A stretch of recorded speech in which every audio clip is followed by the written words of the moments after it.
मध्य प्रदेश में लंबे अरसे से विवादों में घिरी शिक्षक भर्ती मामले में अब तक का सबसे बड़ा अपडेट सामने आया है।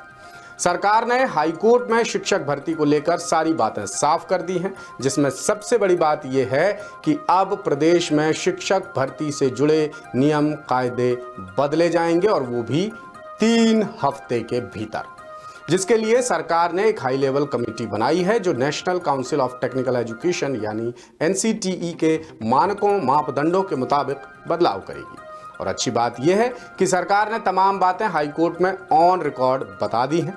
दरअसल शिक्षक भर्ती मामले में गड़बड़ियों को लेकर स्कूल शिक्षा विभाग और DPI के खिलाफ हाईकोर्ट में 1, 2, 4 नहीं बल्कि दर्जनों केस चल रहे हैं, जिनकी लगातार सुनवाई भी हो रही है। इन्हीं में से एक मामले में गुरुवार यानी 19 दिसंबर को हाईकोर्ट की मुख्य पीठ ने सुनवाई की और सरकार से उसका पक्ष जाना, सारी स्टेटस रिपोर्ट मांगी। जवाब में सरकार ने बताया कि तमाम विवादों पर फुल स्टॉप लगाने के लिए अब भर्ती प्रक्रिया के नियम बदले जाएंगे, जिस पर कोर्ट ने सहमति जताई और सरकार को 3 हफ्ते का वक्त दिया है। क्या है ये पूरा मामला, बता रहे हैं जबलपुर से हमारे विशेष संवाददाता नील तिवारी।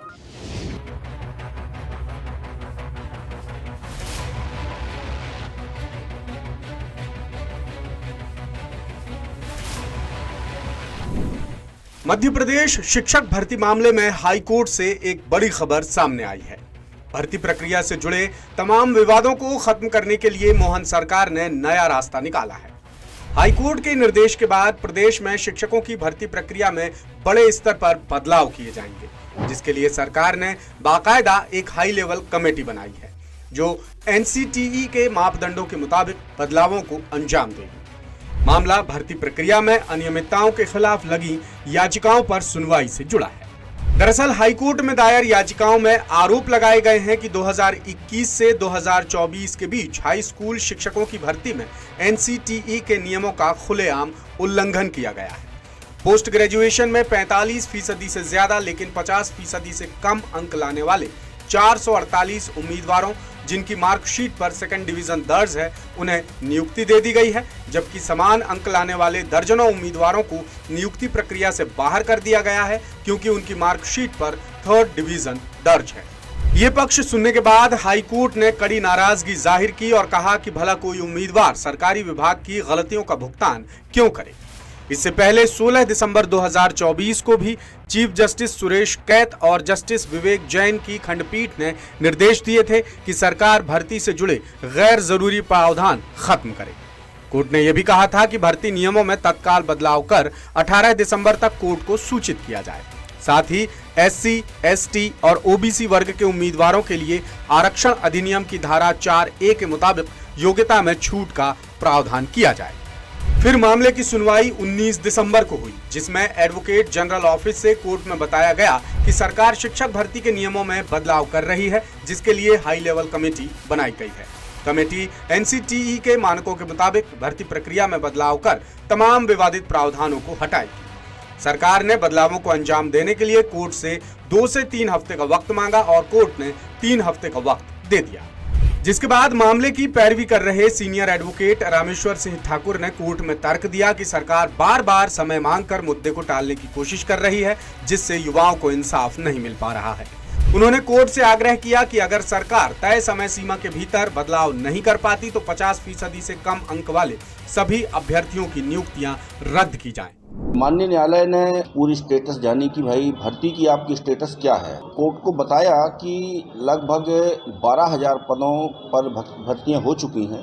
जो शेष पद थे वो कैरी फॉरवर्ड करके 2023 की भर्ती में इंक्लूड किए गए हैं। तो माननीय न्यायालय ने स्पष्ट रूप से आदेश कर दिया है कि जो पद खाली हैं उस पर आप कोई भी भर्ती नहीं करोगे। ये बहुत महत्वपूर्ण है, कोई भर्ती नहीं करोगे जब तक कि आप रूल अमेंड नहीं कर देते। इसके लिए 3 हफ्ते का समय माननीय न्यायालय द्वारा दिया है और 15 जनवरी को इन सारे प्रकरणों की एक साथ सुनवाई है। सरकार के जवाब से कोर्ट बिल्कुल संतुष्ट नहीं है। सरकार की तरफ से कोर्ट को कुछ तथ्यों को मैनिपुलेट करने का प्रयास किया, लेकिन कोर्ट ने स्पष्ट रूप से पिन पॉइंट पर कहा कि देखो आप जो बात कर रहे हैं इशू वो नहीं है। इशू सिर्फ इतना है कि आपके जो रूल हैं इन रूलों में त्रुटि है, एम्बिगुटी है, तो सीधा सीधा आर्टिकल 14 का वायलेशन है। तो इस पर माननीय न्यायालय ने कड़ा रुख अपनाते हुए पिन पॉइंट पर स्पष्ट निर्देश दिए हैं। सरकार और याचिकाकर्ताओं का पक्ष सुनने के बाद हाईकोर्ट ने संशोधन के लिए कुछ सुझाव भी दिए हैं, जैसे भर्ती नियमों में जहां पर 3rd डिवीजन का जिक्र है उसे परसेंटेज में बदला जाए, यानी भर्ती नियमों में श्रेणी को नहीं बल्कि फीसदी को आधार बनाया जाए। कोर्ट ने सरकार से अब तक की तमाम भर्तियों की स्टेटस रिपोर्ट भी मांगी है और आदेश दिया है कि जब तक भर्ती नियमों में बदलाव नहीं होता तब तक खाली पदों पर भर्ती नहीं की जाए। आखिर में कोर्ट ने सरकार को फाइनल वार्निंग भी दी कि हर हालत में 3 हफ्ते में भर्ती प्रक्रिया में बदलाव कर लिए जाएं। मामले की अगली सुनवाई 15 जनवरी 2025 को होगी, जिसमें सरकार को नियमों में बदलाव की प्रगति रिपोर्ट प्रस्तुत करनी होगी। कुल मिलाकर युवाओं की लड़ाई अब आखिरी दौर में नजर आ रही है, लेकिन इंसाफ का इंतजार अभी भी कायम है। अब ये देखने वाली बात होगी कि सरकार आगे क्या करती है और ये भी देखना होगा कि हाई कोर्ट सरकार पर किस हद तक सख्ती कर पाता है। कहते हैं देर आए मगर दुरुस्त आए, लेकिन यहां पर सरकार देर से तो आई मगर दुरुस्त नहीं आई, क्योंकि अब आधे से ज्यादा शैक्षणिक सत्र बीत चुका है और जल्द ही बोर्ड परीक्षाएं शुरू होने वाली हैं और अब तक प्रदेश में शिक्षकों की भर्ती पूरी नहीं हो पाई है। शायद मध्य प्रदेश में ऐसा पहली बार होगा कि बिना शिक्षक भर्ती के ही पूरा सत्र बीत जाएगा। लेटेस्ट, इन्वेस्टिगेटिव और इन डेप्थ खबरें देखने के लिए ज्वाइन कीजिए द सूत्र का व्हाट्सएप चैनल, सब्सक्राइब कीजिए यूट्यूब चैनल, लाइक कीजिए फेसबुक पेज और पढ़ते रहिए वेबसाइट www.dasudr.com।